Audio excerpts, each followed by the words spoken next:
मैंने अपनी last video में प्लांट लोकेशन चैप्टर स्टार्ट कर दिया था और उसकी इंट्रोडक्शन, मीनिंग एंड डेफिनेशन और उसकी नीड ये सब एक्सप्लेन कर दिया था। और आज के इस वीडियो में हम उसके फैक्टर्स इफेक्टिंग पढ़ेंगे, उसको समझेंगे। वीडियो आई थिंक थोड़ा लंबा हो सकता है, बट आप वीडियो को पूरा देखें। आई होप आपको सब कुछ समझ में आएगा। So let's start. तो आप देख सकते हैं हमारे ये 1 2 3 4 5 6 7 8 9 10 11 12 फैक्टर्स अफेक्टिंग है। बट देखिए हमारी जो कैपेसिटी होती है इतनी तो नहीं होती ना माइंड में कि हम सब कुछ पढ़ सकें। तो आप इसमें से कुछ पॉइंट्स हैं, आप उसको पढ़ लीजिएगा और एग्ज़ाम में आप लिख सकते हो उसको बहुत इजीली। तो मैं आपको समझाती हूँ। तो फर्स्ट पॉइंट आता है, देखिए इसमें हम फर्स्ट पॉइंट पढ़ें उससे पहले एक बात है, हमें 4 M's को जानना काफ़ी इंपॉर्टेंट है। 4 M's यानी कि 3 M यानी कि मैन, मटेरियल, मशीन्स, ये काफ़ी इंपॉर्टेंट होते हैं हमारी इंडस्ट्री के लिए। देन हम पढ़ेंगे इसके फैक्टर्स। तो फर्स्ट है हमारा availability of raw material. Since the cost of raw material constitute a large part of total production cost, effort should be made to establish the enterprise close to the source of material.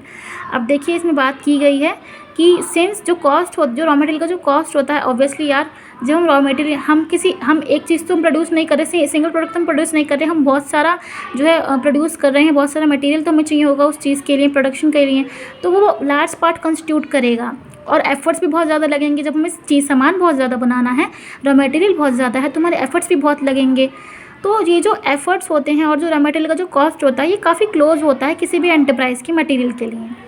ये क्या help करता है, ये हमें help करता है। देखिए ये वाली लाइन काफ़ी इंपॉर्टेंट है, आप इसको ध्यान से समझिएगा। It helps in ensuring the continuity of production. ये क्या हेल्प करता है कि जो हमारी प्रोडक्शन की जो कॉन्टिन्यूटी है वो आराम से प्रोडक्शन जो कॉन्टिन्यूसली चल रहा है, यानी कि अगर रॉ मटेरियल ख़त्म नहीं हुआ, हमारे पास रॉ मटेरियल बहुत ज़्यादा है, तो हम प्रोडक्शन को ईजिली और बहुत जल्दी कॉन्टिन्यूसली चला रहे हैं। And reduction the cost of transportation, और ट्रांसपोर्टेशन को कॉस्ट भी रिड्यूस कर देगा क्योंकि हमारे पास लार्ज पार्ट है रॉ मटेरियल का, तो हमें बार बार नीड नहीं पड़ेगी कि हम ट्रांसपोर्ट के थ्रू मंगा रहे हैं, जिससे कि हमारा ट्रांसपोर्ट कॉस्ट भी कम रहेगा। And this enables the unit to operate successfully, और ये इस तरीके से हमें हमारी जो बिजनेस यूनिट है उसको सक्सेसफुली चलने में मदद करेगा। देन सेकंड आता है हमारा nearness to sources to motive power. Then ये क्या है, इसके बारे में पढ़ते हैं। The source of energy for turning the wheel of industry has a dominant role in plant location and development of industrial centres. अब देखिए इंडस्ट्रियल सेंटर्स के डेवलपमेंट के लिए लोकेशन में इंडस्ट्रियल सेंटर्स के डेवलपमेंट के लिए इंडस्ट्री का एक टर्निंग व्हील होता है energy, source of energy. The availability and cost of source of energy plays an important role in the decision regarding location of industrial enterprises. जो हमारे cost of source of energy होती हैं, जो इसकी availability यानी कि जो हमारे पास पहले से अवेलेबल होता है, वो काफ़ी एक इंपॉर्टेंट रोल निभाता है हमारे लोकेशन इंडस्ट्रियल एंटरप्राइज की लोकेशन में। ये वाला पॉइंट इतना इंपॉर्टेंट है नहीं, लेकिन जो थर्ड पॉइंट है हमारा प्रॉक्सिमिटी टू मार्केट, ये बहुत बार ना 3 मार्क्स के क्वेश्चन में पूछ लिया जाता है। तो थर्ड पॉइंट है proximity to market. Numerous advantages accrue to the entrepreneur whose plant is situated in the heart of the market as enjoys low transportation cost and at the same time is also in a position to render better and quicker services to the customer. अब देखिए ये बोल रहा है कि जिस भी entrepreneur का जिसकी भी लोकेशन है, यानी कि जिसका भी प्लांट जो मार्केट के दिल के बीच में यानी कि सेंटर में होगा ना मार्केट के, तो बहुत सारी जो है फैसिलिटी इंजॉय कर सकता है। जैसे कि वो पहले तो लो ट्रांसपोर्टेशन कॉस्ट, यानी कि मार्केट के पास अगर उसका होगा, मार्केट के पास अगर उसका रहेगा ये अपना प्लांट उसका, तो उसको बार बार आने जाने का जो ट्रांसपोर्टेशन कॉस्ट है वो कम रहेगा, और जो है अपने जो कस्टमर हैं उसको जल्दी से जल्दी और बेहतर से बेहतर उसको सर्विसेज दे पाएगा। तो ये होता है हमारा प्रॉक्सिमिटी टू मार्केट। इसीलिए कहते हैं कि जो हमारा जो प्लांट है वो हमारा मार्केट के बीचों बीच होना चाहिए, ताकि हम बहुत सारी एडवांटेजेस को एंजॉय कर सकें। देन हमारा आता है availability of transportation and common facilities. इसमें आता है successful operations of industrial plant require that management भी इन्फॉर्म्ड और market situation regarding raw material. अब देखिए भाई, जो हमारे सक्सेसफुल ऑपरेशंस होते हैं, यानी कि जो हमारे सक्सेसफुल जिन हमारे बिजनेस एंटरप्राइजेस को सक्सेस मिल जाती है, ठीक है, अपने उनके एंटरप्राइज में, तो वह ऐसी थोड़ा ना मिल जाती है। जो उनका मैनेजमेंट रहता है वो भी तो बहुत ज़्यादा इन्फॉर्म रहता है मार्केट की सिचुएशन के बारे में, उनको पता रहता है कि रॉ मटेरियल क्या लगना है, फिनिश्ड गुड्स क्या हैं, सप्लाई और मार्केट प्राइस क्या होने चाहिए। तो इसी से हमारा बेहतर बनता है, हमारा कोई भी ऑपरेशन सक्सेसफुल होता है। अब आइडियल पॉइंट ऑफ व्यू से देखा जाए तो अगर हम देखें कि जो एक आइडियल प्लांट होता है, इन सारे पॉइंट्स से ही मिलके वो एक सेंट्रली लोकेटेड होना चाहिए। सेंट्रली लोकेटेड होना चाहिए, डायरेक्टली सर्व कर देना चाहिए वाटर को, रेल को, रोड को और एयर फैसिलिटीज़ को, और उसका नेटवर्क किसके साथ बना रहना चाहिए, कम्युनिकेशन सिस्टम के साथ बना रहना चाहिए। तो यही हमारा एक जो है फैक्टर बन जाता है सिलेक्शन ऑफ साइट का। देन आता है हमारा suitability of climate and topography. अब देखिए टोपोग्राफी के बारे में जानना बहुत ज़रूरी है। क्लाइमेट तो आप जानते ही हैं, soil climate and topography also influence the industrial location to some extent. Non rocky और फर्टाइल सॉइल। अब देखिए क्लाइमेट में क्या जाता है भाई, सॉइल जो भी हमारी जो हमारी पृथ्वी से चीज़ मिली हुई चीज़ें होती हैं वो उसमें क्लाइमेट में आ जाती हैं और टोपोग्राफी में आ जाती हैं। तो जो नॉन रॉकी फर्टाइल सॉइल होता है वो हमारे हमारी उन इंडस्ट्रीज़ को मदद करता है जिनका जो एग्रीकल्चर प्रोडक्ट्स में हेल्प करती हैं वो। और रॉकी और इनफर्टाइल सॉइल उन लोगों को, उन इंडस्ट्रीज़ को हेल्प करता है, यानी कि ये एम्प्लॉयमेंट प्रोवाइड करता है, ये रोज़गार प्रोवाइड करता है। कैसे? फिशिंग, माइनिंग, मैन्युफैक्चरिंग में। देन आता है हमारा supply of labour cost is an important role. Labour cost भाई हर इंडस्ट्री में काफ़ी इंपॉर्टेंट रोल प्ले करती है। Priority should be given to the site which is in the vicinity of adequate supply of labour at cheaper cost. देखिए अब जो है जो विक्टिनिटी होती है, जो विक्टिनिटी सिचुएशन में साइट में होते हैं उन्हें प्रायोरिटी दी जाती है ताकि वो लेबर की सप्लाई कर सकें कम कॉस्ट पे।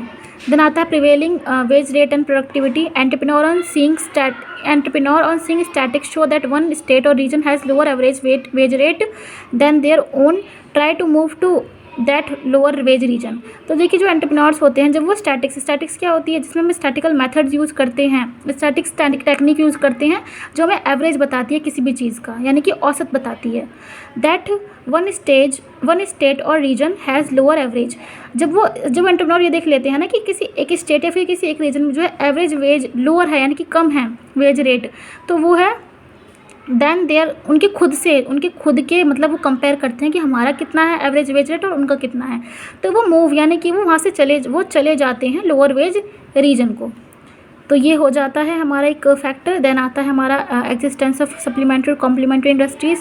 देखिए वाला पॉइंट इतना इंपॉर्टेंट नहीं है तो मैं इसको स्किप कर रही हूँ, आप इसको ऐसे ही पढ़ लीजिएगा। इसमें हमारे बैंकिंग और इन सब की बातें की गई हैं, एडवर्टाइजिंग, ये जो अदर फैसिलिटीज़ होती हैं उनकी। Incentives, government in order to tempt entrepreneur to a particular region offer various incentive like land infrastructure factor. अब देखिए गवर्नमेंट भी अपनी तरफ से एंटरप्रेन्योर की काफ़ी मदद करने की कोशिश करती है, तो वो उनको land infrastructure facilities, power, material, sales tax, concessions ये सब प्रोवाइड करती है, ये इंसेंटिव इन्हें बोलते हैं। ठीक है। देन आता है हमारा socio economic and political factors. Socio economic और पॉलिटिकल फैक्टर्स में क्या आता है कि सोशियो इकोनॉमिक को ये सोशियो पॉलिटिकल फैक्टर्स भी काफ़ी इंपॉर्टेंट रोल प्ले करते हैं। किसी भी पर्टिकुलर लोकेशन को जब हम डिसाइड करते हैं, उसका डिसीजन लेते हैं, तो काफ़ी ये हमारी हेल्प करते हैं। जो हमारे पब्लिक सेक्टर होते हैं ना, पब्लिक सेक्टर जो हमारे होते हैं वो वहाँ पर बनाए जाते हैं जहाँ पर जो बैकवर्ड और रिमोट एरियाज़, मतलब कि जहाँ पर जो थोड़ी पिछड़ी एरिया होता है, उसकी इकोनॉमी, उसकी अर्थव्यवस्था को बढ़ाने के लिए पब्लिक सेक्टर यूनिट्स बनाए जाते हैं। Attitude of people. अब देखिए ऑब्वियसली यार एटीट्यूड तो दो टाइप का होता है, एक तो हमारा पॉजिटिव होता है, नेगेटिव होता है। पॉजिटिव एटीट्यूड जो होगा वो ऑब्वियसली कॉपरेशन यानी कि मिलजुल के काम करने को बढ़ावा देगा, और जो नेगेटिव एटीट्यूड होगा वो ऑब्वियसली प्रॉब्लम क्रिएट कर ही देता है हर, चाहे वेदर वो एंटरप्राइज की बात हो रही हो, बिजनेस की बात हो रही हो, या फिर वो किसी भी संदर्भ में बात हो रही हो, वहाँ पे वो प्रॉब्लम क्रिएट कर ही देता है। देन आता है banking and other services. The availability of banking and financial facilities. देखिए इस वाले जो पॉइंट है इसको हम थोड़ा सा ना इससे कनेक्ट कर सकते हैं, इस वाले पॉइंट से, क्योंकि इसमें भी थोड़ी सी बात हो रही थी इधर। बैंकिंग की जो होती हैं सारी फैसिलिटीज़, ये भी जो है काफ़ी मदद करती हैं हमारे, देख सकते हैं आप इसमें लिखा हुआ है। Besides banking, postal and insurance services to affect the functioning of enterprises. Banking को छोड़ के पोस्टल और इंश्योरेंस सर्विसेज जो होती हैं ये भी काफ़ी अफेक्ट करती है हमारे एंटरप्राइज के फंक्शनिंग को, उसके काम को। Bigger concern can themselves attract such institution. जो बहुत ज़्यादा हर चीज़ को लेके चलते हैं ना, कि बहुत ज़्यादा कंसर्न होते हैं कि हमें ऐसा ही चाहिए, इधर ही चाहिए मार्केट, इधर ही चाहिए हमारी प्लांट, तो ये बिगर इंस्टीट्यूशन यानी कि जो बड़े बड़े इंस्टीट्यूशंस होते हैं ना, उनको काफ़ी हेल्प करता है। तो आज हमने पढ़े इसके फैक्टर्स। होपफुली आपको बहुत अच्छी लगी होगी ये वीडियो, तो वीडियो को लाइक करें, शेयर करें, कमेंट करें, सब्सक्राइब करें। Thank you for watching.